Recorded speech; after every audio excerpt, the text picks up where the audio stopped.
What it do? What it do? Team No Sleep. What is it? The 16th of January. It's still January. My God, this month is Yes, sir. going by slow. We need to speed this month up. Been a lot of bad news. Montel, talk to me, brother. Look, How you living?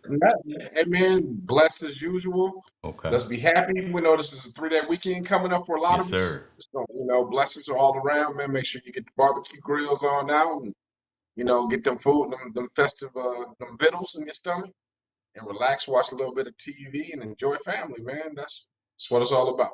That's what it's all about. There's gonna be a lot of things going on. Folks, first of all, let me make this a little infrastructure and environment update. Y'all see I don't have the mic in front of me. So I want to make sure that the voice is coming through clear and things like that because I want to make sure that my levels is good. I know Montel is always dope. So y'all let me know if I need to make some adjustments and I can make them on the fly here, but trying some new things out because y'all know I got the jazz hands. So your boy want to make sure that I can do what I need to do. Seniors in the building, so we official. Let's Yes, go and sir. get into it, man, because you got some things that you need to get into, and we want to make sure that you get to where you got to be. Brother Um, Stark is in the building too. What's happening, man?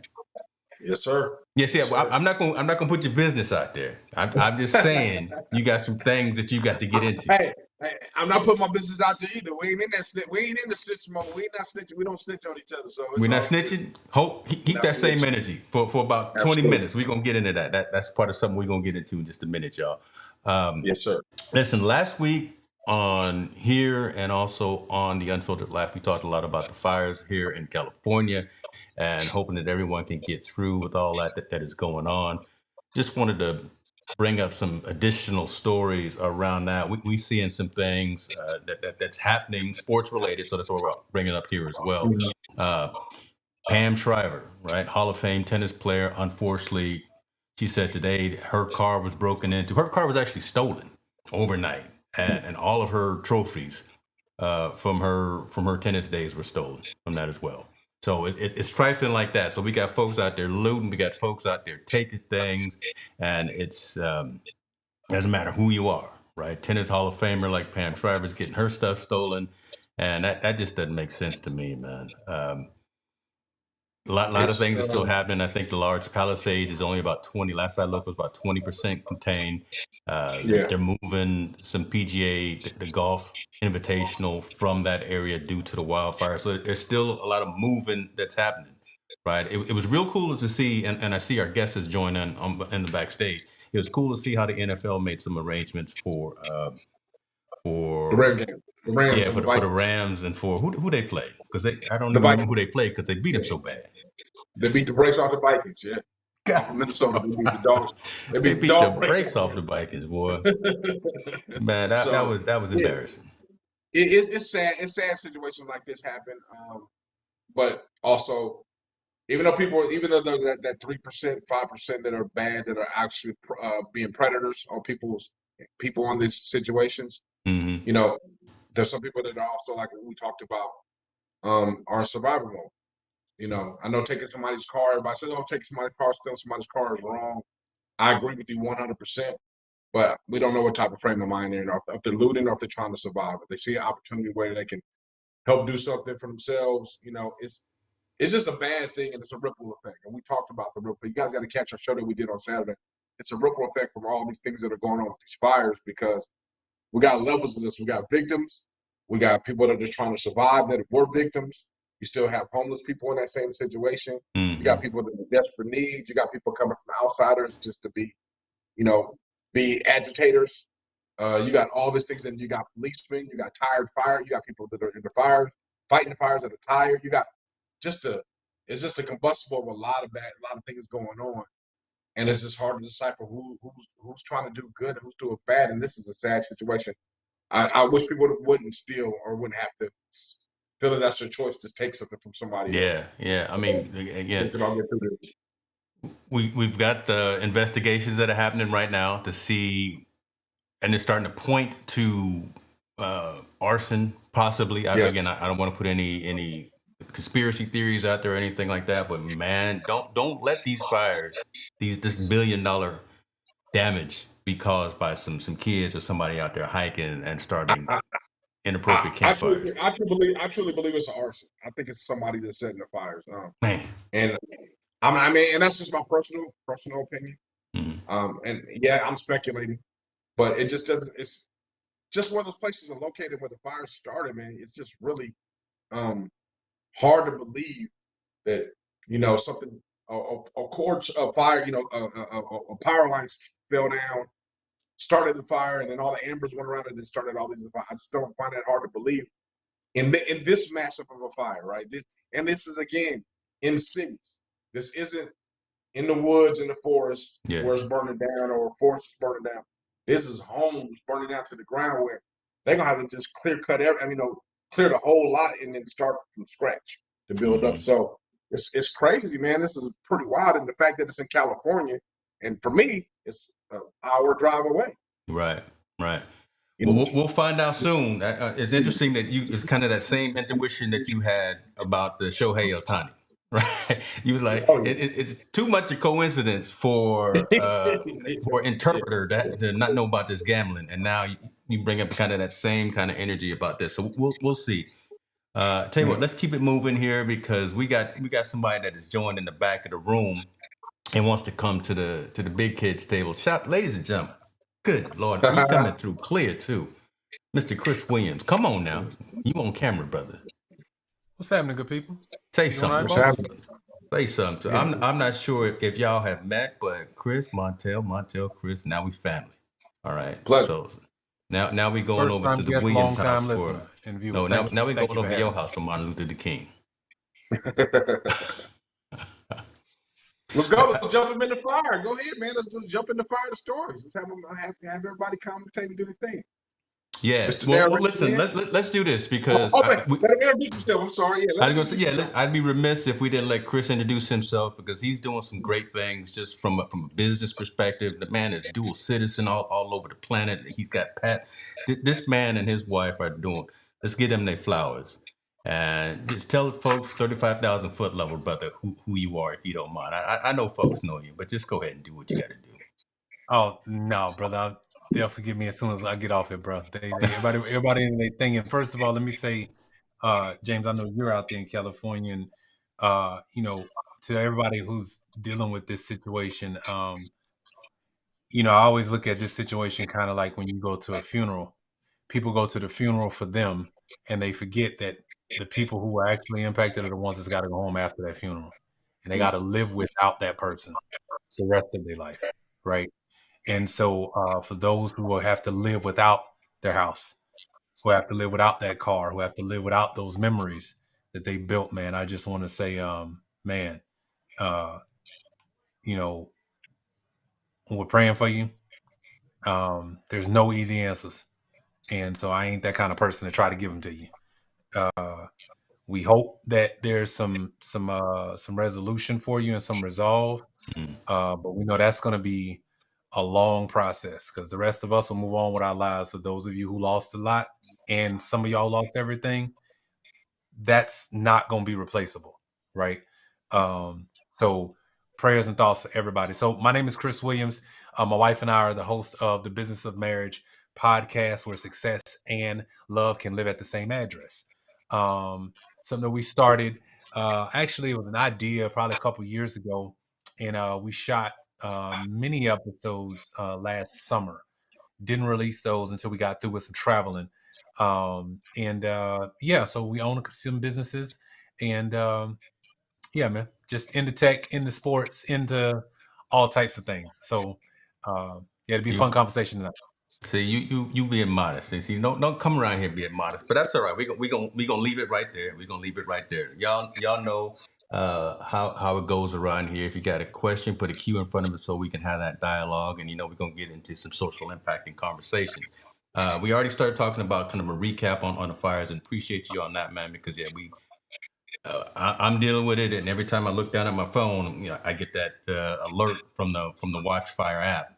And I'm like Pavlov's dog over here, making sure that my kid is all right down there, man. Yeah, absolutely. Let's talk a little bit about some things, and we'll get into the story that you brought up in a second. But I want to ask about something just in terms of how evolution of players and coaches and ownership has all that is changing. Case in specifically, here's a story about Mav Carter, LeBron James starting to look at and consider starting a new league. So, I mean, that's grown folk move right there, right? I mean, that's putting your own money where your mouth is. That's you actually having the capability and the capacity to put some money into something. We saw what the ladies did with not just the WNBA, but with the Unrivaled League as well, and how that's about to take off and possibly be a success. Chris, your thoughts on this, man? You basketball fan? Would you be interested in supporting and watching this? Because this sounds like this could rival Ice Cube's Big Three, right? This could rival anything else. When you start putting like the Mav Carters and you start putting the LeBron James, when you start putting those kinds of names around and their financing around an initiative, what are your thoughts on something like this actually being able to kick off? And is it even worthwhile to do? Yeah, I would tell you this. When I first heard about this, and James, I sent you a couple of articles we'll talk about on the backside of this too. But when I first heard about this told me they've been planning and building this for a long time. Mm-hmm. This was not like a conversation that happened last Saturday night, and now you got a website up. This to me is well planned. And here's the way I look at it. I look at this not actually as a competition to the Big Three and what Ice Cube is doing. Okay. I see this as saying, hey, NBA, I've been in this game all of my life. And I see some things that because y'all move slow on, I see opportunities in ways that if I build it, we could actually move a lot quicker. Case in point, I in traveling to Africa, there are some major opportunities when it comes to sports worldwide. And I want you to think about it in the context of soccer. Okay. Soccer is the number one sport in the world. I don't care what you do, what you like, what you don't like. I don't care what you talk about. When I was in Africa, and when I'm in Africa, if there's a game on, it's not just, oh, that's a game on and it's afternoon and it's 1:00 and some people are just watching it. No, my driver is watching it while he's driving us around. They got big screens on the side of buildings, and people are stopping their day and they're watching the game. You walk into the grocery store and people are doing like, my point is that I think what LeBron sees, and when I saw that, I'm thinking he's saying, wait a minute, we've globalized, we've marketed well the NBA across the globe. Mm-hmm. We haven't globalized the game. That's different. We've done a good job. You got ambassadors like a Kobe, God rest his soul. You got ambassadors like a Dwayne Wade, a Steph Curry. Remember this summer, Dwayne Wade or Curry's smart on his part, lined up his release of his new shoe while he was over in Paris. Smart on his part, right? Like, and so he's over in Asia doing a whole run, after they get done with everything. So they're marketing well, yeah. But I have a feeling there is there's an Asian Steph Curry sitting somewhere. There's a Ghanaian Derrick Rose. There's a Sudanese, like player sitting somewhere right now. And guess what? The only difference is he ain't got the AAU pipeline. And so if he had something that he could actually get attached to where his game could be exposed and not just marketed, I think what we're going to see. Mexico. I heard Adam Silver talk about they've been looking at opportunities for Mexico. Yeah. Bro, how long the NBA been around? They ain't done it yet. Mexico in the backyard. And so to me, when I saw this story, that's what I thought about. I'm looking at it, I'm saying, oh, they about to make all the plays that the NBA is too slow to make, and they just gonna be first to do it. That's just my thought. Well, kind of like Marvin said over here, putting the NBA on notice, right, for getting too soft. And we've seen it happen with baseball. And it's interesting that you mentioned a lot of other sports, and yeah, the rest of the planet is locked in on football, on soccer proper. Yes, sir. U.S. has been slow to get into it. There was a lot of excitement with the women again, with the WNBA, and then what the Unrivaled League is doing.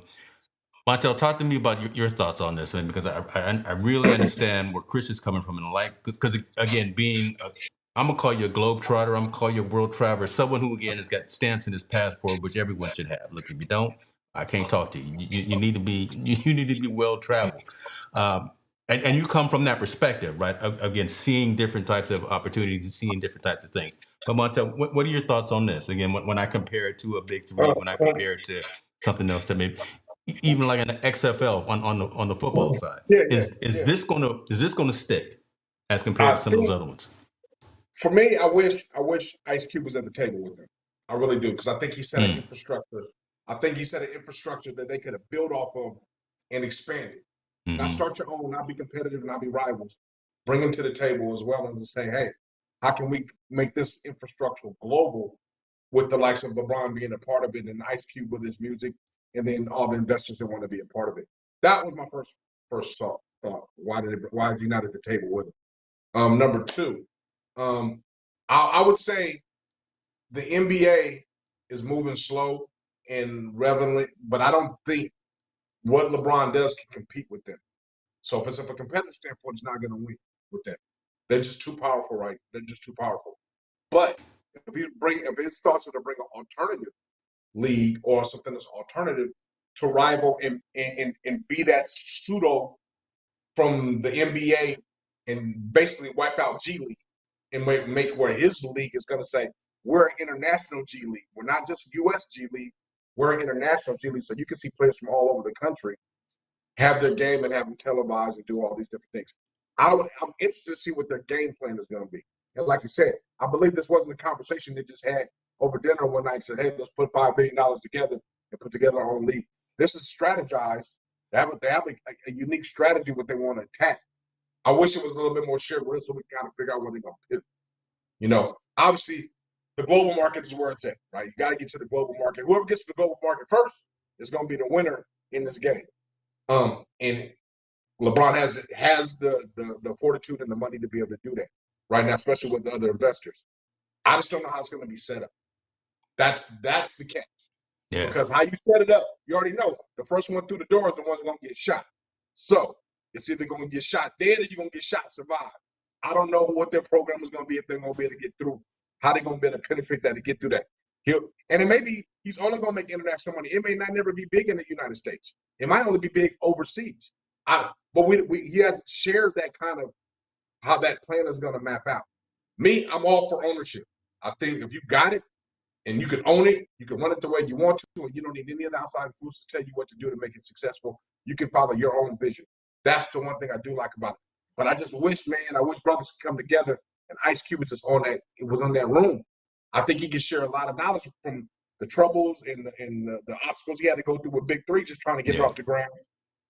I think he can share a lot of his knowledge with them, or hopefully LeBron buys Big Three out of him, and then takes the infrastructure and says, "Hey, we're gonna apply it to the global system." I hope he could be a part of it, because it's a shame, man. He's been such a trendsetter, and it was his idea first, and he went through hell with the NBA just to get it off the ground. Let's give a seat at the table for a dude like him, and pick his brain and his knowledge and pay him for his blood, sweat, and tears to be able to help you guys help them expand what they're trying to do. Yeah, agreed. I mean, and what Cube was doing, true, it was a different level or class of athlete, right? It was the cats that had already kind of aged out or retired or whatever the case may be. Interesting question here from Marvin. What if free agents decided, you know what, we not gonna mess with the NBA anymore? What if we gonna play for the too much money in NBA? They're not leaving. Come on, Yeah, okay, it's too much money. You're not gonna They're leave too that tied. money. It would be, you would actually be shooting yourself in the foot. Nobody would ever even know you. And the other thing you got to remember too, the NBA is the big dog on the block. Mm-hmm. Yep. So if you pick on them, Don't try to come back around and act like we cool. They're gonna remember that. They're not gonna do that.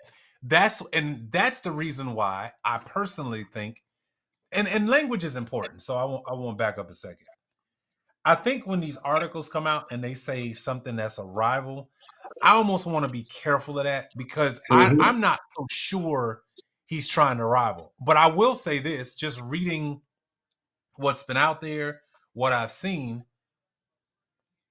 you know what this might tell me? Maybe he had been pushing to be an owner of a team and they basically been saying that. Oh, that's yes. He wants Vegas. He's already said he wants to Vegas. Yes. He wants to Vegas. So yeah, so maybe he's been like, look, can I come on, man? Like I got the back and the Brinks truck is here, and maybe Adam and them are like, no, and he's like, cool. And to your point, I agree with you. I think it's the global game. Like for example, right now, we can hop on a plane, we can go to Europe, we can go to Australia, you go anywhere in Asia. Heck, you can go in the Middle East. You're gonna find a soccer game as soon as you pull up. Yeah. There's a game. You go catch a game right now, right? And I think to your point, if he can truly globalize the game, I can get off a plane in Africa and I can find me an NBA Africa game. I can get off the plane in the Caribbean and there's the Caribbean game. I can get off the plane in South America and oh crap, it's a game tonight in Venezuela. Cool, let's go pick it up. Right? Like I, to your point, if he can get that done first, it's over because at that point, the same dollars that the NBA currently is getting, they're gonna start losing market share because when they realize, oh, wait a second, this man is getting Amex to pull off, a few billion because they want the exclusive rights to South America. They want the exclusive rights to NBA Africa. They want the exclusive rights to the Middle East. And by the way, let's not act like we haven't seen the Saudis pull up that oil bag and say, I don't just want you, I want the whole league. So, and he's been over there. He knows some people. And so my point is that I'm like, look, they the big dog on the block. That don't mean other big dogs ain't sitting around somewhere saying, all we need is a star. When the Saudis grabbed golf, notice how it happened. It wasn't like we heard rumors leading up to it. My man was in the front of the camera the next day, effective immediately. we have sold. We sold. Yeah, we have. We are now. Yeah, like because I agree. I think that's what's missing. I think you're 100% right. I think LeBron's game plan has to be seamless, and I would like to see where he's going to attack. Now, the last caveat to the whole thing, if this thing starts to go into motion, the NBA is going to give him a team. The reason why you can't lose $1 billion giant like LeBron to another league, you can't. You just don't want to do that. So, and I know Adam Silver is smart enough to say, okay, yeah, I agree. We're gonna call your bluff. You get the Las Vegas team. You win. And then quietly, now if you want to do the overseas thing and invest, we're gonna have to say if you're gonna own the Las Vegas team, you can't put that over here until we're ready for you to come over here. You just do that over there and cut your own side deals on that side. But I do believe if this really gets some legs under it, the NBA is not gonna let LeBron just walk away. They're gonna give him his own. They're gonna give him Las Vegas as an NBA franchise and say, okay, let's let you own it, you run it, you do how you want to do and go from there. Which it may be a power move on LeBron's part or whatnot, but we won't know that until they kind of give us the game plan to what this new league is going to be about. And we got to understand it's hard. It's hard to start a league. Go ahead. I'm sorry. You know another person who I would also think would want to be a part of this? Who's that? The man himself, Magic Johnson. You know why? I disagree. I'm gonna tell you why I think this. Now, granted, his relationship with the NBA is awesome. It's rock solid. The Buss family, they billionaires. He ain't gonna mess up them relationships. But he done got burned enough to where if the right opportunity popped up and it's like, wait a second, I got think about the last 7 years of his career lately. He been winning. Every sport he done invested in got championships. Truth. Every one of them. And so I'm saying from a competitive standpoint and the challenge of that, it might be big enough that it might at least perk his ears to be like, all right, LeBron, I'm listening. I don't know if I'm with you, but I'm a listen. I'll be a minority owner. I'll be a silent partner at the table. Yeah. I'll be a voting partner with a proxy. He'll be on that Zoom call. I think he'll be on that Zoom call. I would think Magic's also, to add to what you're saying, he's also loyal. He's a very loyal guy, and he's going to be loyal. He is LA. He is LA Laker. He's loyal to LA, and he's loyal to the NBA because he knows what the NBA gave him a start for everything he has. Not saying he won't listen to what LeBron and them doing. I think he would be, a guy that's going to push him at that level. I think where that other money's going to come from, to your point, I think it's going to come from those athletes that he's made relationships with that really want to be a part of the NBA. The ones that want to be a part of a business structure like that. And let's not forget his best friend is Rich Paul, who's the most powerful agent on earth. So with Rich Paul backing you and doing these things, I think they can attack the global game really great. And I think we saw from the Olympic standpoint where the African team was very competitive. They can play at this level. They almost, they had it set up. Steph Curry wouldn't have made that shot. We don't win the goal. We don't win the goal. We already know. The big story would have been the other way, that we lost to the African team. That would have been the big story. That would have been the story. So you got to think, the Lithuanian team, if he could say, listen, XIL NBA, I want the all-star teams from all these other areas to be a league now. We'll grasp their best players in those countries to be a part of our league. Now you will get NBA players that want to go play for their country, that they're on the tail end of the career, to say, yeah, I want to go play for Lithuania now. I want to go back home. I want to play for them for the next 3 years. And there's already an established TV market for it. There's already established thing, and LeBron puts a stamp on it. I see that working 100%. But a league to compete directly with the NBA, I think that's biting. I mean, LeBron got big money. NBA got a lot. That's a lot. Money. Yeah. That's a lot. And they got enough money where they can shut you down. Not saying that they would, but you're not going to infringe on what they got going on. It's not going to be able to compete. That's like the XFL trying to compete with the NFL. It can never rival it. It won't do it. The fanfare and the loyalty to the fan base is just too strong, unfortunately. Yeah. But I like what he's doing, though, man. Yeah. I like what he's doing. Bring Ice Cube, man. He need to get Ice Cube on the team. When he get Ice Cube, I'm sold. Get the cube out there, right? Okay. Interesting, right? How seemingly minuscule of a story this was, right? Because it's so early, but the dialogue that is brought about, because we're kind of looking at it from all different angles and things like that. So this is going to be something that we're going to continue to watch, because this is going to be interesting when you get the right people involved. If you get a Cube, if you get a Magic, if you get you got LeBron, you got Mav in there, if you get Paul in here, right? You start getting some of these names with checkbooks, with liquidity. Right, they're not just talking about it; they actually do something about it. It's going to be an interesting thing. Let's keep it moving though, because Chris, you brought up a couple of stories, a couple of conversations, and some things that Montel have talked about for a while. But I would love to get your perspective about this. Literally day zero of when the portal opened, we talked about this. We talked about how crazy NIL was and how much of a Wild West situation it was going to be, and how it's still, even right now, how it's still pretty much untamed, right? And, when you got players making more than the coaches, and the players can tell the coach where to go, all that kind of thing. You coming from nothing and you go to your local Safeway, you bag some groceries, you walk out with a check for $50,000, all that, right? Especially when you're 16, 17, 18, however much, come from nothing, and now you got a little something. Your thoughts on this? Because you brought this story right here, the impact of NIL on So the caveat here is high school athletics. We've already talked a lot about from a college perspective, but again, here we go again with the 15, 16, 17-year-olds out there living at home with mom and dad, probably don't have a couple of dollars in the pocket. Kroger calls up and says, look, come on over here. Or BMW calls up, come on over here and sign some autographs, throw some T-shirts out. Here go $50,000. It's life-changing money for a 16-year-old. But talk to us about your thoughts on the story while I had this article up.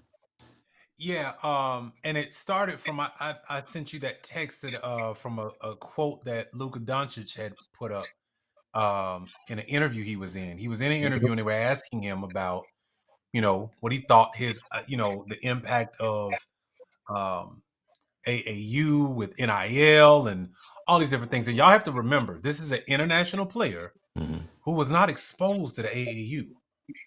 He went from teenager to pro, right? So he didn't have to go through this gauntlet of a pipeline and marketability. It was his game that marketed him well, right? Yeah. And so he said here, kids are walking away from basketball and other sports because we've replaced joy with pressure. Keep in mind on that one. When we treat young players like pros, we lose the friendship, growth, and fun, and that makes sports special.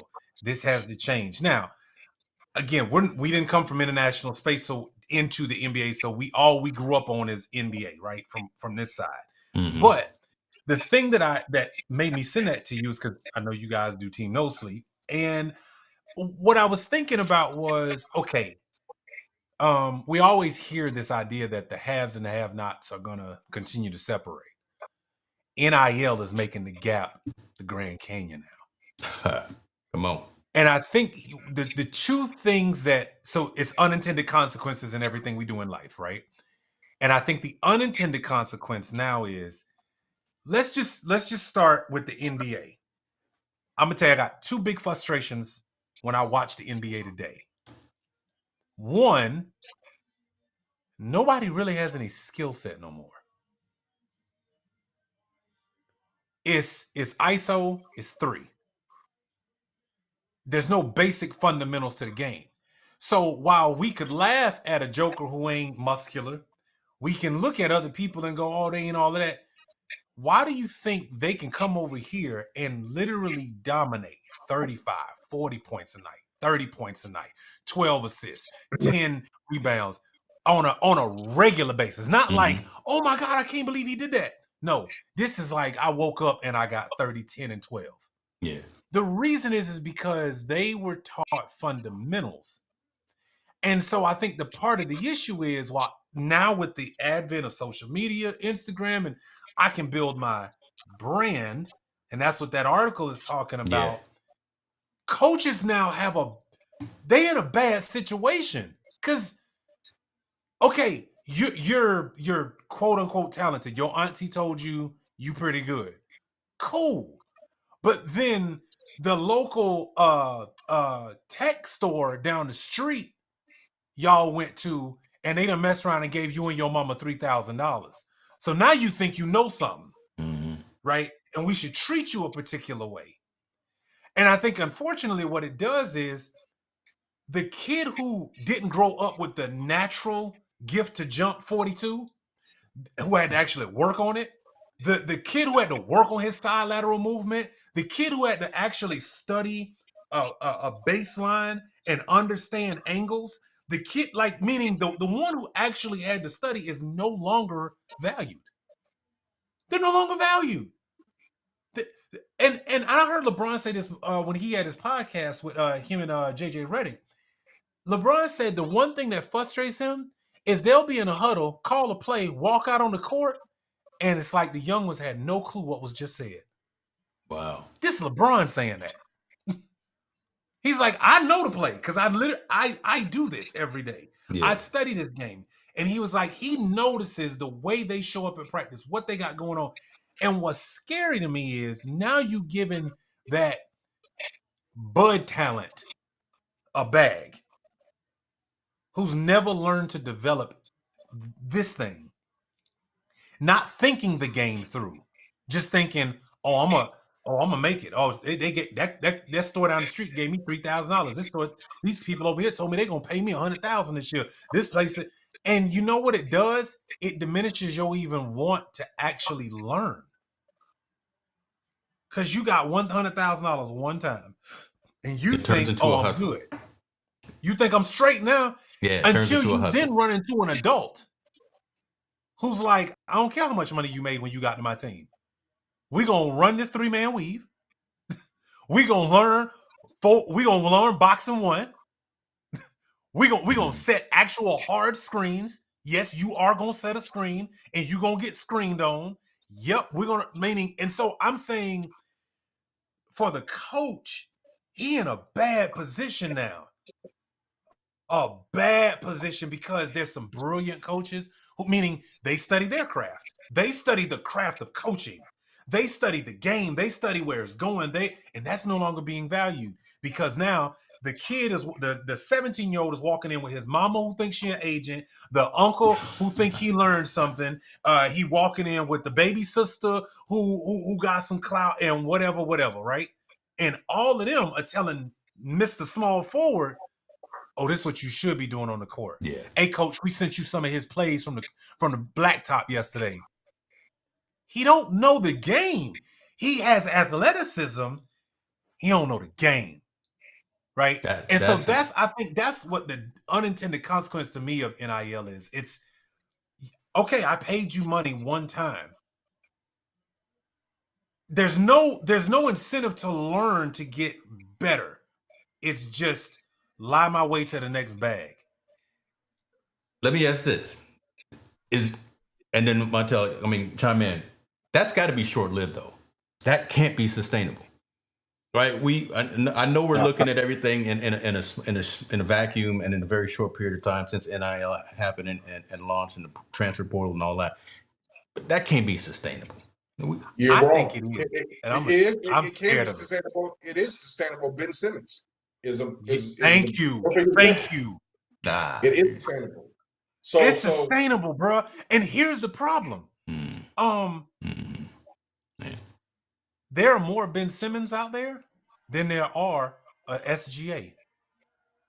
There are more Ben Simmons out there than there are a Donovan Mitchell. There are more Ben Simmons.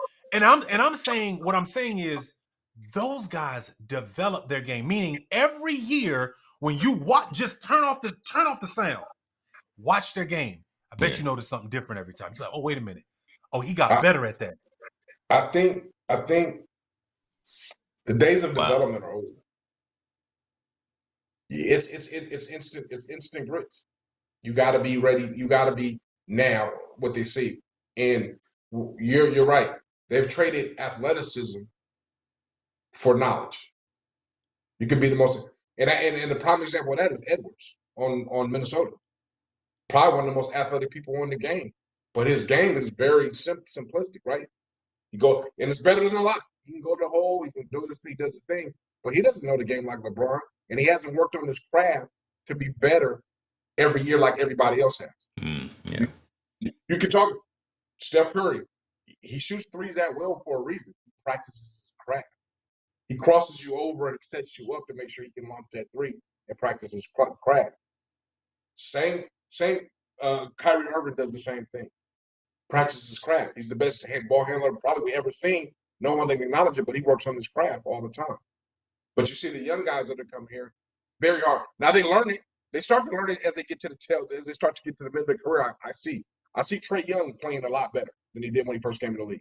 Mm-hmm. I see John Morant, one of the most gifted athletes that can play, and he's playing a lot better. And but staying out of trouble. But you see Zion Williams. Oh, geez, Zion. Yeah. He hasn't. He's been there living off his natural ability for so long that now it's starting to be staggered because people that study the game are better than him.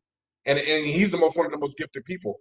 But from the NIL, from the high school standpoint, what we're running, this is crazy. So I don't know, about a couple of years ago, there was a gentleman that wanted to start a league, kind of like a professional league for high school students. It'd be like California versus Arizona, and they would fly out every week. They would take the best of the best from some of the big cities so they could play each other. That's still coming. People think, oh, no, it didn't work that time. That's coming because at the point that we are right now is we want to have supposedly the top athletes, the top people, and they're all demanding pay. And the one thing we forget about this whole thing, guess what? Parents ask for this. Where we're at right now, with no recruiting for high school kids, where we're at with no recruiting for these kids to go nowhere, where coaches are so impatient they can't develop kids. They got it right now because it's instant win or they lose their job. Parents ask for this. My baby's not getting paid, and they won the national championship. Your baby got paid with an education, which he didn't take advantage of because he wanted to go pro, and now he hurt his knee, and now he's done. I like Ed O'Bannon, the O'Bannon brothers, right? They don't want to start all this. They want to get paid for the name, image, and likeness. They were both in the league for 2 or 3 years, and they were both out. So now why can we ain't get paid? Because we're in the video games and all this stuff, which kind of started this whole trend going over. But the bottom line, parents ask for what's going on right now. They ask for it, and now you got it. Now, what's the reality of it is, our high school athletes that play their sports, it's just like going to the NBA to go to college. The top 3% will get to go to the Division Ones, and the rest are going to be left behind, falling behind, trying to figure out where they're going to go. Especially now, when you got the JUCO rule in, that their years don't count. So now junior colleges became more competitive right now. Yeah. And after they play their 2 years, they still got 4 to 5 more years to play at the collegiate level. We screwed ourselves by allowing them to give them money. And everybody that was the Nick Sabans of the world who were against it were right. And nobody wants to admit it. They were right. 100% right when they said don't do it. But we complain so much about how it was currently said, oh, they should get paid, they should get money. Guess what? They were getting paid. They were getting stipends. Yeah. They were getting $1,000. They was getting $2,000 or $3,000 a month. If you're a college kid that's on a full ride scholarship and you can't live off of $2,000 or $3,000 a month, there you go. Something's wrong. Now, on the flip side, let's keep it all good. Yeah, if they were selling your jersey and people coming to pack the seats for you and your team to come see, yes. I'm all about giving them an extra percentage. But that should be on the telling when you graduate. And it should be a percentage, not the full amount. You shouldn't have never let boosters and companies get involved to say, hey, we want to take over these games. Because guess what? I promise you, and you can say it right here first, in the next 10 years, college sports and maybe high school sports will be ran by companies. They will be sponsored fully by companies. Private equity. Will no longer. Yeah, it will never. Private and equity. I told you that from day one. NCAA is going to be gone. Right now, the SEC and the Power 5 or the Power 4 don't even need NCAA right now. The only reason why they're with them right now, they can't figure out what to do with the other sports. And when other sports, what I mean is by baseball and basketball, because they don't have enough teams to have that 64-man tournament, which makes a lot of money for the girls and boys, and they don't have enough teams to do the College World Series. As soon as they figure out how to do it and be able to, NCAA is out. Because I don't need you as a governing body. All my teams play in the playoffs. All the Power 5 4 teams play in the playoffs. So why do I need to divvy any of that money with the rest of the 100 other schools? I don't need it. We can have that on our own section. We can be our own mini NFL without the governing body. And guess what? The schools don't care. And guess what? We already got the TV rights. Guess what? They come to see us. Alabama has their own TV rights. We don't need you.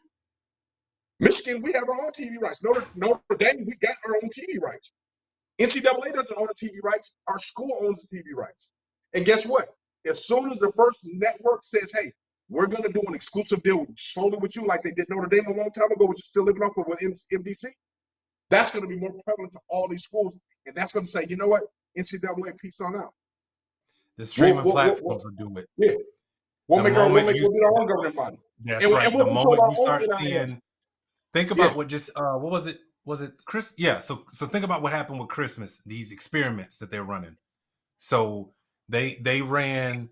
Netflix decided we're gonna jump in the sports game and see how we do. Right. Yeah. And they decided to dip their toe in. All right. Let's see what happened. Well, 25 million later. Okay, that was a thing, right? I think the NBA unfortunately is got they're married to old money. And they contracts are just old. It's hard. You've been together 40 years. How you gonna pull up tomorrow and tell me, look, baby, I want to go see somebody else. Come on now. She cute. She got, I'm just saying, like, it's hard to do that. It would be, the NBA would have a tough time pulling off what the NFL did. But the only reason why the NFL could do it is because you're gonna watch the NFL in America. I don't care. It don't matter where they go. People are going to watch it. The NBA, not so much. You can't keep flipping back and forth. The NBA is huge, but it ain't got that thing the way the NFL does yet. Right. And so you're right. I 100% agree with you. So Yeah, I mean, this is disappointing though, and this is depressing, why? right? Because Why again, you asked for it? Parents well, asked for it. Why who didn't asked support for it? it? We. You asked So for it. How many I'm a parents did you see? fundamentalist, and back to even to this story here that Chris brought up as well about the lack of fundamental development and how that's becoming a problem with these players, with these new style players. Guess what? I You gonna just support him anyway because that's your baby out there. Your baby can have the worst jump shot in the world. You gonna support him shooting 50 times because that's your baby. yeah. So that part is irrelevant. The development, I hear you, and they're absolutely 100% right. But no one cares no more. Just like in rap music, no one cares about lyrics no more. They don't care no more. They can care less. They just want to have the show and be Well, out there. I keep it on my 2000 smooth R&B. I was So gonna say, I'm and not that's the listening to what the reason kids why listening to. when a Kendrick Lamar drop, it gets heard. That's the reason why. Did y'all hear Snoop Dogg's new album? Sound like this Joker got so mad he was like, "Man, get out my way! All of y'all don't know what y'all doing," and dropped another classic, right? But it's because, and so that's why I'm like this NIL thing is so weird because I'm like, in fairness to young athletes, in fairness, the path has never been easier to actually be good. Yeah, a little bit of hard work. Think about it. Think about it. Like before, you had to fight through everybody in your neighborhood who was actually good on the blacktop. Then when you went to school at 6 a.m., you better show up because we all open and we sweated coming the first period. And then you had to make the team. And guess what? That team is playing the rival across the street, and you better be able to fight a little bit because if you lose, guess what? We all fighting at the locker room, right? And then you had to play, state championships. And it was like every level it was a fight to get half of what you wanted. But in that same retrospect you're talking about, let's put blame where it's supposed to be blamed. LeBron era is part of the blame. They want to be friends and not competitors. Right. Yeah. Let's be real. The attitude has changed. They want to be friends with everybody and be cool and not compete against your best friend. Well, the era we came up in, best friend or not, homie, once you get on the court, that's it. I don't care who I'm doing everything. You sound like Lamar Jackson too. A couple of days ago, he said the same thing about Josh Allen. Lamar Jackson said it. He was like, "I don't spend time in the offseason with quarterbacks." No, he's like, "I'll see them maybe when we retire." Yeah. I ain't trying to talk to you right now. But I'm saying that attitude is taken and has infected that whole generation and below. These kids want instant gratification. They want to command money right now, even if they haven't earned it yet. They command they get a free education. They command they play at this level or at some level at all times without actually earning it. And coaches are at fault and schools are at fault because they have to make revenue. So they'll roll with the hype over the talent and hoping they can mold the hype into talent. Listen. Well, you got the Mikey Williams of the world. Yes. Great talent. Yeah. Great talent. 100%. Tremendous talent. But guess what? He's been in so many. He's been in incidents for his career, and teams are still taking a chance on him because he's got hype and talent. I won't say he just has either or. He has hype and talent, but right now it's all hype because he hasn't been able to get on the court due to whatever situation he's been in. Agreed. So we got so many that they build so much off this hype machine and this money and all this stuff. And now that we're all circling, we're all grown, and we're like, we could play this win the game. Don't. Because we asked for it. Not us, literally. We asked for it as a we was asking for it for the Final Four, Fab Five. They should get paid for the jerseys and everything. We asked for it when UNLV was doing everything. We want, how come Larry Johnson ain't getting paid for when they joined in college? They didn't went over to college football. They should get paid for doing this. Guess what? Now they getting paid. Now you're bitching about that. Well, you can't have it both ways. If we want to go Ivy League, a story that got swept under the rug a few years ago, Dartmouth. That team said we will not play unless we get paid. And then the school came back and said, cool, we will treat you like an employee. Play around if you want to. You will get fired. Which they should. But the one difference but the good thing about Dartmouth and the smart thing for them standpoint as the players, they wanted to start a union. Like, if you're gonna treat us like an employee, we want to become unionized. That way you just can't drop our scholarship when you want to and throw us away. That's right. Or well, you can't take away our housing just because you want to, which is which they haven't settled on it yet. But that was ingenious on their part. They're saying, hey, you want to throw a blowback at us, we want to throw a blind blowback at you. But now you got to think about this. We're talking about 17, 18, 19 years old that has to go through all this thing and not develop. You're busy not arguing focus in on the the courtroom. game. Yeah, you're arguing in the courtroom instead of concentrating on your game.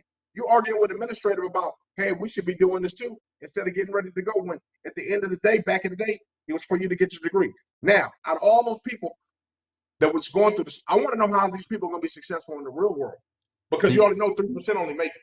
That's where I'm talking about. It's not sustainable. Those pieces right there, right? In the real world, wait a minute, James. But wait a second. Yeah. How many are successful today going to the NFL and the NBA? So I don't think that's gonna matter. This is still gonna be a thing because there are. Think about it. Let's be real. We done all ran across that phenom in our area working at Enterprise. Yeah. That one that we was like, wait a minute, didn't you used to play for? Oh, snap! Make this is how you make it make sense. Every league except for baseball has a 97% failure rate of making. 97, and when you make it, your sustainability is only what, 2 years? Less than it's very low. You might you may get in there for 3 years and be out. Maybe if you lucky. But let's be real. So think about it. Those leagues are based on failure of athletes getting there and failing. 97%. 3% of every draft are the only people that sustain in the league, and they only sustain it for 2 years, if that. 5 years, if you're phenomenal, you can make it. And that only position I know out of every sport is the backup quarterback. He's gonna make it for 5 years. And think about it, because I would say, I would even go far as to say, if you even just look at it from a contract standpoint, think about this for a second. All the athletes who actually finally do make it into their league, congratulations. You're so happy, you cried to tears. Now you at summer practice or fall practice or whatever the case may be. You know that team is hoping you don't make it to your first contract? Absolutely. You know, like they're like, we gonna run this in the ground. Ask every running back in the NFL. Yeah. Ask like think about it. They are banking on the fact you ain't gonna make it to that first contract. You missing even the bigger picture. They made a show to watch them fail called Hard Knocks. Lord have mercy. Do we care about the show? We got documentaries on dudes who don't make it, and it's entertaining. No, it's not. Y'all leave my HBO alone. Oh Lord, okay. But I'm saying, make it plain. If you want to go deep into all that, deep in this, and this is all sparked from NIL, and this is what's currently going on. They make shows about the failures. We are entertained by them saying we're cutting you. Yeah. The guy that make we feel happy for him, but like, damn, we watching week 1 through week 5 cuts. So I'm gonna tell you, everybody making you like, oh, that's cool. I'm glad he made it. Blah blah. What was the college high school the show that you had me watching? Last. Oh, you talking about the one on Netflix? I forgot. Last Chance U. Last Chance U. Yeah. Last Chance, yeah. Oh my God. But I'm gonna tell you something. A bunch of kids trying to find an opportunity, but guess what? 9 times out of 10, they fail. You know what's funny about that? This is the thing that I think that people forget. Wow. So, and here's the truth of the matter is, the only reason why it's entertaining is because most people know they would never put themselves publicly through that type of scrutiny and failure. I don't think they know to put themselves through that. Yeah, I don't think here's the scarier part. And Marvin, you're right. It's betting on failure. All of it is about failure. But here's the crazier part. If we as corporate workers had to go through the gauntlet that sports athletes did to get our jobs, imagine how, like if they put a documentary together to show all the applications you put in and you couldn't get a job for 2 years.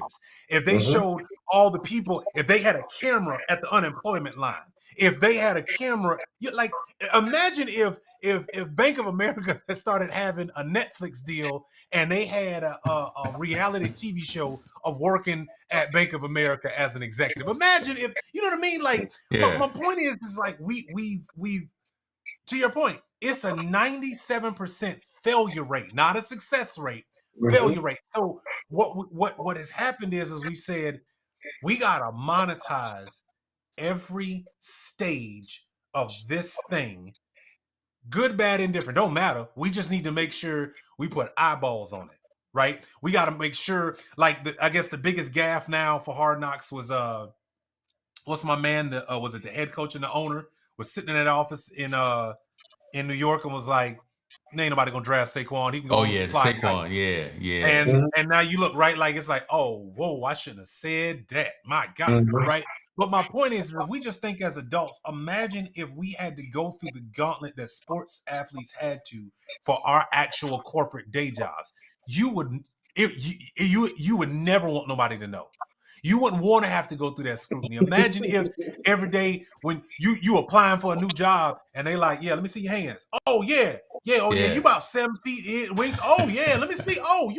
Okay, cool. Let me see you run up to this. Don't put me through the combine. There it is. Yeah, don't put me through the combine. That's it. And so I'm saying for the athlete, I'm saying it today, in my opinion, it's easier than ever to win because all you got to do is work a little hard. I ain't saying you gotta, you could bypass 50% of your competition by just knowing the basics. But in the same retrospect, I think they're satisfied if they don't make it. Oh, that hunger, the desire from and I'm talking about not the guys. That's not right either, though. It's the hunger for the check. It was never the hunger to compete. Ooh, wait a minute. Say that one more time. So that's a whole big difference. Boy, that's a big difference right there. That's a well, you got to think the ones that are in the crust of making it, I think they still have that hunger. The ones that aren't on the crust, it's easy for the flame to die out. The flame is gone, and that's why you see them popping up as being YouTubers. You see them popping up. They're not chasing the craft no more, and there's nothing wrong with that once you finish. But it's starting at a younger age now. High school kids will quit sports. And I think what it does is this, what do they call it? We used to call it back at split focus. That's what we used to call it back in the day, right? So while I may have a budding talent, whatever that might be, I now all of a sudden got people viewing me on YouTube. I now all of a sudden got all these followers on Instagram. I now got these girls sliding in my DMs. So now I'm the man. And what happens is again, to your point that you made earlier, which I think is probably the better point for this whole conversation. What 15-year-old that's going to be able to deal with the pressure of that 15, 16, 17, 18-year-old thick thing walking around telling him he all this and that and all the ones that's coming after him and the money conversations when you trying to go to class and, oh, you ain't got to do that homework. Don't worry. You got $300,000 coming next. No, man, you ain't got to worry about that. We'll get. That's a 15-year-old brain. Yeah. A 15-year-old already stimulated out of his mind because he's a young boy turning into a man, which we already know what that is. And that 15-year-old turns to Ben Simmons as he is right now. 100%. Boy, y'all, if y'all don't know who Ben is, y'all look him up because he started out right, but fell off. Got potential at the yin yang. Yeah, but he's mentally weak. He's not a very good basketball player, and they still keep him in the league to keep him around because that's where the league doesn't want them to think they made a bad investment, but they did. He's been mentally weak since he did his documentary. I don't know if anybody watches the documentary. He is a mentally weak guy. He was disrespectful back then. He didn't go to class. Said I didn't need to go to class. I'm only here for 1 year. Then I'm going to the draft, and all those things came true. And guess what? All the flaws are right along with it. And we got a generation of Ben Simmons. We do. Well, and here's the interesting part. Yeah. You can contrast Ben Simmons, who doesn't have any work ethic, to one person that I will always respect because he had to work on his game was Steph Curry and Klay Thompson. You know why? Because the league was changing and they didn't have the jump out, 50-inch vertical leap, and they weren't doing all of that. So you know what they had to do? Figure out, okay, what in the world can I actually do on this court? By the way, how many years did Steph Curry go through ankle surgeries and injuries? Oh, that'd be about 5 of them when he first got in the league. So you had to rehab, mentally strong, to your point, and work on my game at the same time. And so when I look at like a Clay, it's like, wait a second, man. Think about it. Clay had no business on making it. Clay could have famed out. Now his dad was serviceable. He was serviceable, but he didn't have to make it. But the only difference that made Clay was you could tell every year, it was like, whoa, Clay's stroke is getting foolish. Ben Simmons been in this game too long to not even know how to shoot. And Clay's competing with Steph, right? Him and Steph are. He competed with him.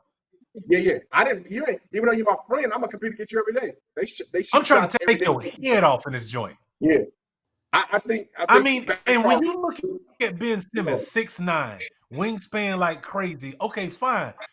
What, like, okay, was it a couple of months ago? I think it was a couple of months ago. You know they don't show no Brooklyn games on TV. So they were playing. Was it It was man, I can't remember who they were playing. It just happened to be on TV because of who they were playing. It wasn't because of Brooklyn. This brother got in the game. I promise y'all, he shot a ball. It looked like a 12-year-old did that. And I'm going, how? You have a shooting coach? You have everything that 12-year-old will probably never get. And his shot is better than yours. How is that possible when you got all the resources? That's what blows me away with Zion Williamson. I'm sorry. There's no reason you should be that big and can't get your body under control and can't figure out what to do when you were given 200 and I believe it was 17 million. I can't count that out. Yeah, he got a lot. And you gonna tell, and so I kept hearing all the excuses. It's because he live in New Orleans. It's because of the food. No, it's not. Don't do that. First of all, don't disrespect New Orleans like that. Second of all, you have a chef on top of a chef on top of a chef. You have resources that the average 177 of them things. You mean to tell me you couldn't figure out how you couldn't get a strength and conditioning coach? You couldn't hire the best.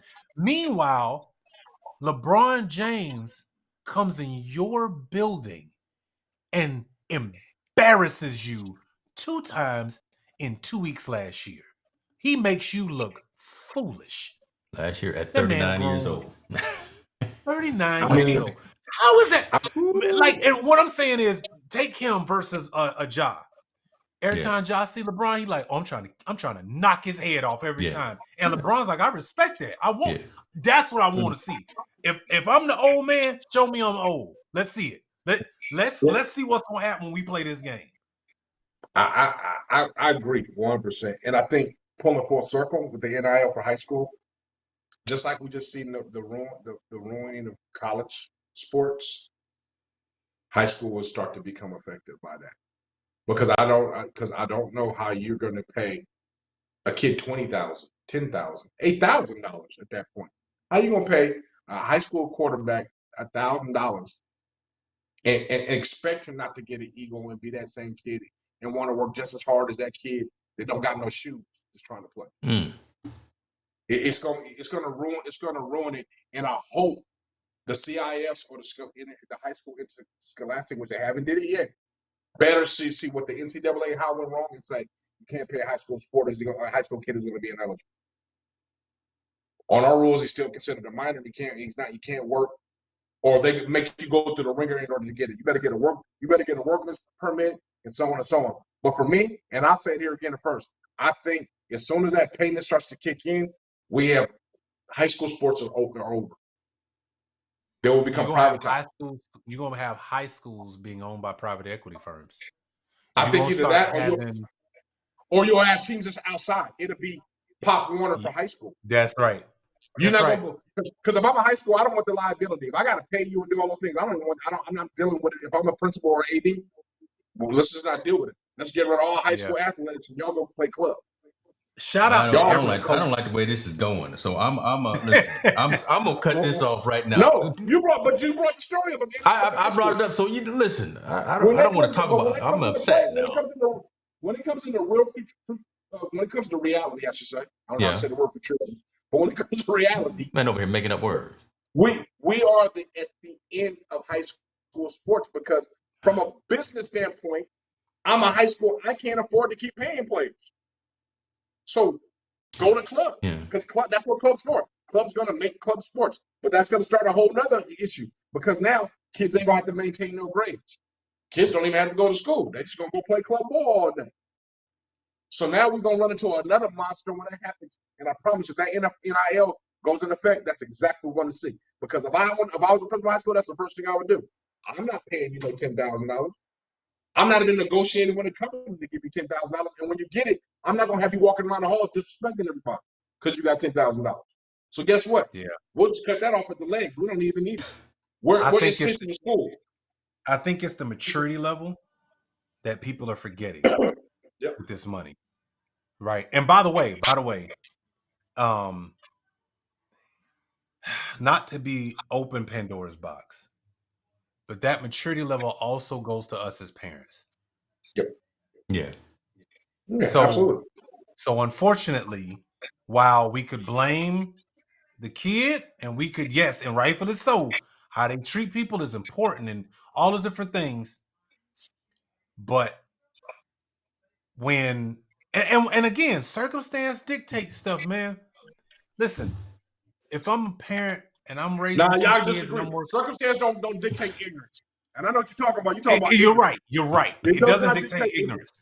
Yeah. But I can understand the parent who's like, man, I live in this hood. I'm trying to raise JJ and Travis, and I'm working 9 to 5, 6 to 11, and it just so happened Travis messing around and he got a little something. So you know what? I gotta figure out if Trav really that dude. Oh, wait a minute, Trav got a $10,000. Wait a minute, I mean we could pay our rent for this month. And the hunger of the parent is going to start to clash with the opportunity of the child, because as a father, at least I'll say, we trying to pay the bills, man. But I respect that, and I respect that, and I think you should grab the bag if it's there, but also say, when you're going to grab the bag, protect the bag. Protect it. Agreed. Guess what? I'm getting $10,000. Johnny's getting $10,000. Johnny's going to he's going to have a tutor. Johnny's going to be in by 11. Guess what? We're going to change our regimen, how we eat. We're going to eat better. Johnny, I'm going to get you somebody to teach you how to act in front of public, how to speak well. So do those things, and don't get caught up so much in the money, and still be that survival, or that and try to be, don't be that ghetto person. Let me just be real. Just don't be that ghetto person. Yeah.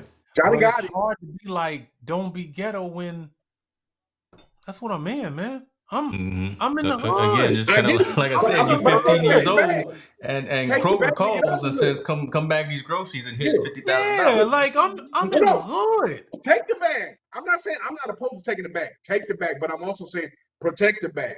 And if you as a parent, and I know, hey, my son got $1 million right now, I'll probably act a little bit of a fool too. But I'm smart enough to reel it back in, so I can be like, all right, cool. You know, I got to protect him, and I got to protect the bag.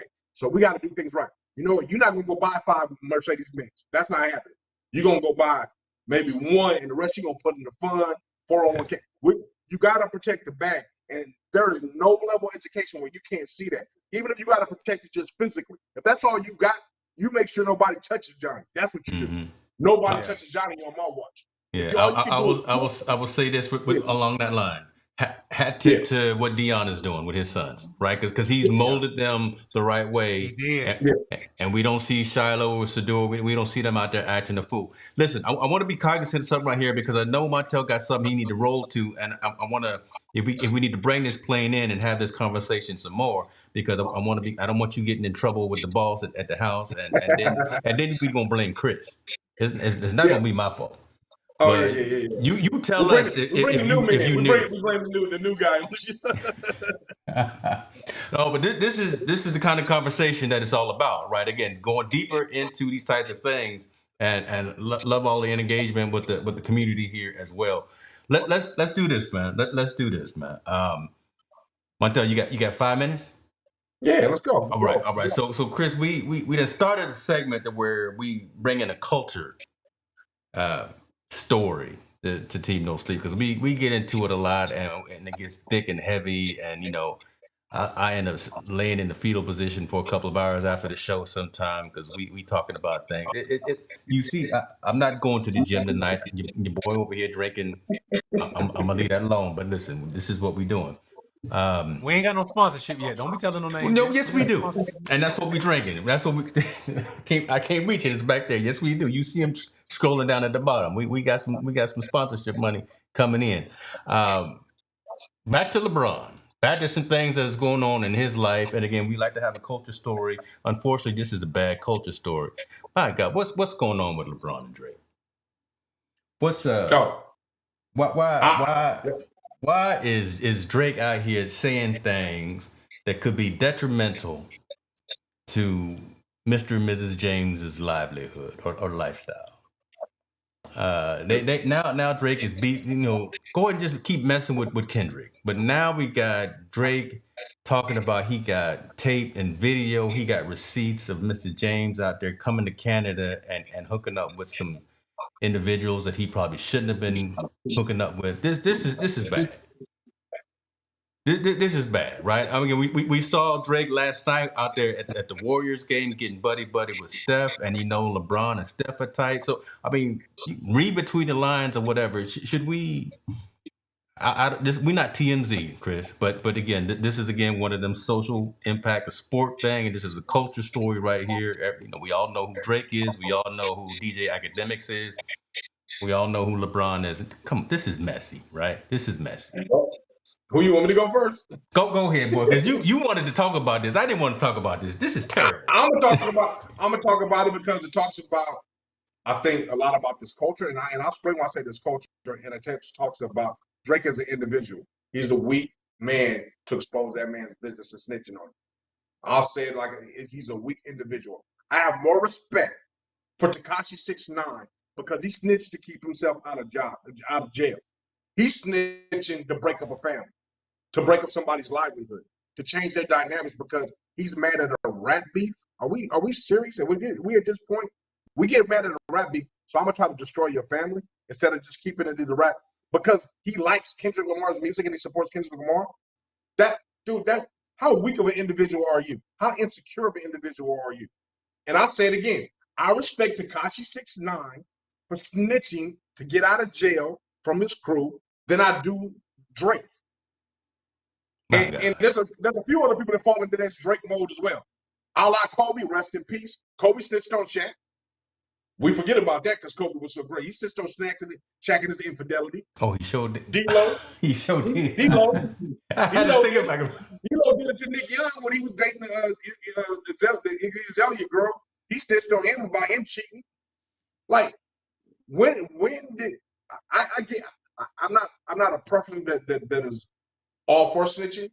But I'm saying if you're snitching to get out of jail, get yourself out of a situation that would destroy your life physically, by all means, I can empathize. I'm not saying I'll do it, but I can empathize why you would snitch.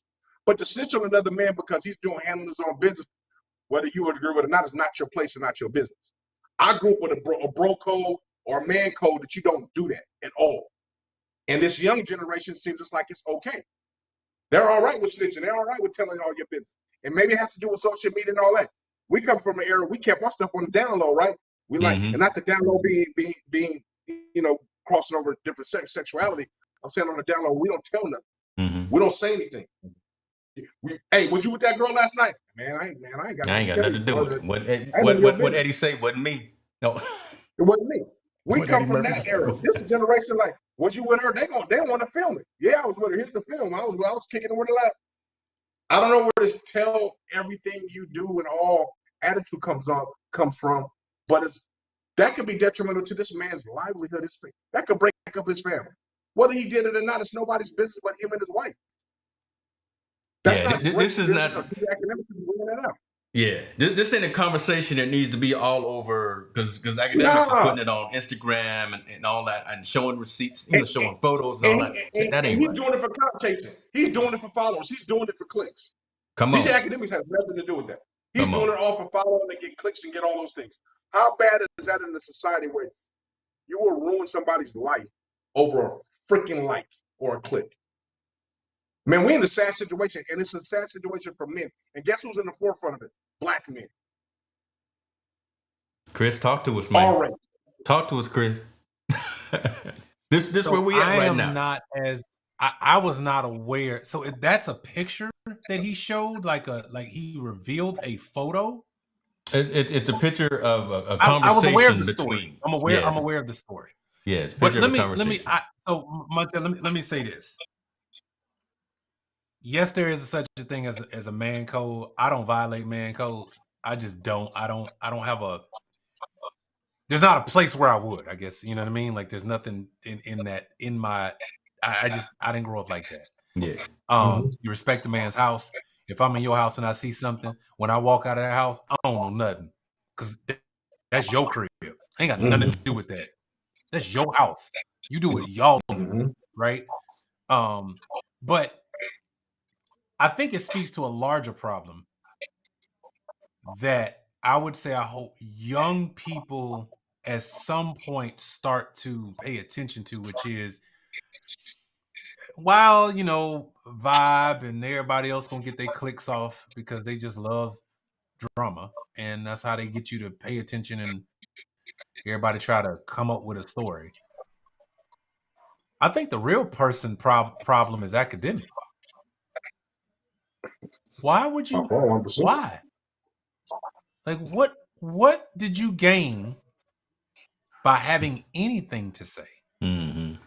What are you like? And so when I think about it, I think about it in terms of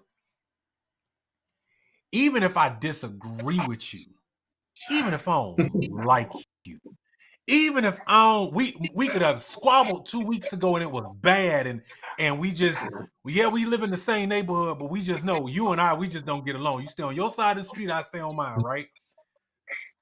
But if somebody coming to me like, yo, man, you saw someone tell old girl I ain't got nothing to do with that. Why you asking me? That's my work. Like, you know what I mean? Like I don't like him, but I ain't got nothing to do with that. So why you like? Why?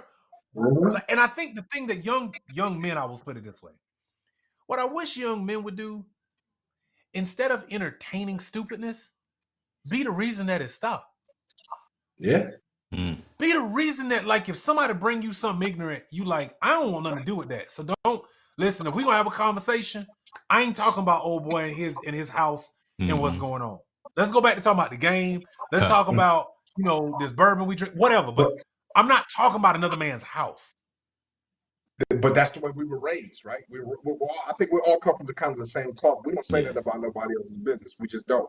Even when a girl was pressing you, hey, I know you was Johnny last. I know it was with some other girls last night. You'd be like, I don't know what Johnny was doing last night. Or you we was would with we would respect everyone involved enough to, Chris, let me holler at you one-on-one. Yeah, right? let me pull you to the side. Montel, let me holler at you right quick, right? Instead of me hitting you up on online or something and doing it that way. We would respect each other from that perspective, and that's lost. But you won't even snitch to his girl. If his girl said, James, I know you was with Montel last night.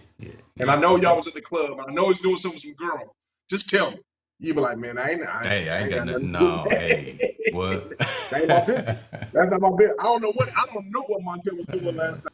You That know would be a conversation. I was with him, but he was on the other side of the club. I was over For here. real. Listen, you know what? I was over the other side. I don't know what was happening. So that I'm saying that's the way we were raised. We were raised differently.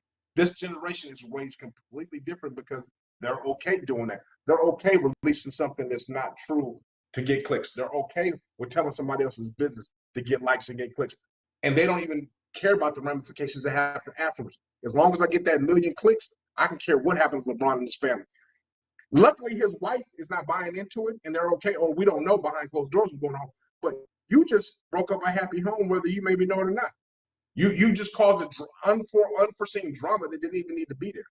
You could possibly destroy his sons looking at it differently, the way he raised them, and we seen him raised in the public eye. Right? You can do all those things just because you want to like. Yeah, like, this is undue pressure and undue conversation at the dinner table. Over rap beef, dog. And this is crazy. It's over a rap beef. Like this is over somebody just rapping. And I'm gonna tell you what I like. The reason why I like what you just said is because you're speaking as a principled man. We got principles that we live by, right? And the one thing I'm not about to be, first of all, I'm focused on trying to keep the peace in my own house. Yeah. Why am I worried about destroying another man's peace? I got to worry about my own village and my own chaos and my own monkeys and my own, like, I'm over here, right? So why am I like inviting my face and name into, by the way, to something that's probably not even true? So you got all them likes, you got all those people, you got all of that. And because you know what gossip never gets? Fact checked. We never come back 6 months later and be like, that wasn't even a real story. We spent all of that time chasing the story. Nobody ever does that. The one good thing I do take out of this story, LeBron is handled like a G. He ain't responding back. He not buying into the madness. The only comment I've seen out of his family, his wife was like, "Do you really think I'm gonna believe all what the internet is saying?" Yeah. So she's another woman with principle that has her man's back. Whether right, wrong, or different, but behind closed doors, it might be a different conversation. But in the public eye, she's making sure she's just showing face to her husband and her family. And here's the truth of the matter. To me, someone like Drake and someone like academics and those guys that snitch on somebody, what they're doing outside of their marriage or what they're doing within it, that is their business. You don't even know what's going on in their marriage. Their marriage, they might be separated. You don't know what's going on. And you're going to open your mouth and speak on something that you don't know the full facts just to be able to snitch. And like I said, I hate to say it, God rest his soul, Kobe, he snitched. Snitched on Shaq. He got caught, so he wanted to throw somebody else under the bus to throw it over there. So to me, and I'm saying Kobe and D-Lo, and now we're going to this situation. It's a generational thing because pre-Kobe snitching, nobody snitched on the locker room. Matter of fact, Kobe, we go on the road and I do what I got to do. You don't say nothing. Zip, zero. Dudes were sleeping with other guys. Coaches' wives nobody knew about. Right? Yeah, you're right. Tony Parker and Brett Berry and them, and Derek Fisher sleeping with Matt Barnes. Nobody said nothing because you kept your mouth shut. That's not in your business to be involved in. Totally. Now we're in the generation where you can just tell on everybody. Let me just tell tattletale. I'm gonna just go ahead and tell everybody because I want to get a like. I want to get a like. I'm just tell sound like some junior high. Sound like some. I'm a tattletale. And I'm gonna tell you, man. I don't know, man. I don't be in gossip, and I don't really be paying attention to stuff like that.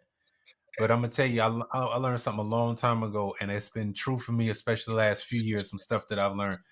Listen, man, when somebody show you who they are, please believe. Don't try to like excuse it or like look, man. When somebody show it to you, because they show it to you every day. Yeah. There's rarely a time where you're going to be blindsided by somebody's actions and behaviors because they can't do anything that's incongruent outside of themselves. So if they microaggressive now, if they talking about people behind their back to you, if they, you know what I mean? Like, come on, man. If you know, don't be surprised. Don't like choose wisely, right? Yeah, like know, like, okay, every time I call him, he on some, hey, you heard about?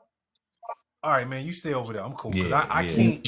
Always so pressure over there. Man, why is there always pressure when we deal with you? Yeah, like I'm the kind of person, my wife knows this about me, man. I'm probably bad because like I cut people off quick. Yeah. Once I see something and I see how you move, I'm like, no, I don't need to be. We good. Hey, man, you ain't coming with us on the trip? Nope. My wife and I over here. I'm cool, man. I'm not into that stuff, That's man. funny. Like, I don't. Once I see it, I'm like, no, I'm good. That's I don't funny. need to be around it. I don't want to know. I'm good. I'm saying that that's funny, even though it's not funny. I've got a post queued up for tomorrow that says exactly that. I'm looking at it right here, boy. Y'all look at my online rules. It's called Rules for 2025. I'm looking at it right now. It speaks exactly to that. I'm gonna do this. Mr. Williamson came in here and dropped gems left and right, and Montel Allen, his wife is looking at him, and she probably got a belt, or she probably got a shoe that she about to throw at him.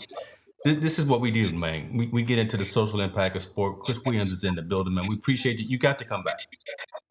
You got to come back, right? You got the keys to the front door. Thursday, 6:30 p.m. Pacific time is when we get down. Just come through. If I see you in the backstage, I'm gonna let you in, and you get the keys to the front door. So appreciate you on that, brother, for coming in here and blessing us. I'll make sure folks who don't know have links to all of your stuff, because again, what you and your wife are doing is amazing. Appreciate you for even stepping forth and doing that, because you guys are doing some great work. Shouts out to you too on the businesses and on the, I'm not gonna put your business out there, but the dual citizenship. I mean, just all the stuff that you're doing. You leading by example. So throw you them flowers right there, man. I see what my man Chris Stone is saying. Yeah, Chris, you know what I'm about to do. This is about to go through Descript in about an hour too. I'm gonna do. I got my markers here. There gonna be some clips out here. Montel, take us home, man. That's what you do, brother. Take us home. Absolutely, man. I think the lesson for the day: read the writing on the wall around your company that you keep. I'll say it one more time: read the writing on the wall with the company you keep around you. They'll show you the true colors. Hey, say your prayers, check on your families, and like I say every week, please be comfortable having uncomfortable conversations, because that's how we learn. We out. Montel James, bringing the heat, team no sleep, with champions meet, we're on the mic, taking over the game, no time for rest, no swearing it for fame. Talking sports, breaking it down from the court to the field, all around town, we stay up all night, grinding on the mic, bringing news, real stories on the fly. Montel's got the stats, James got the flow, together we're two already.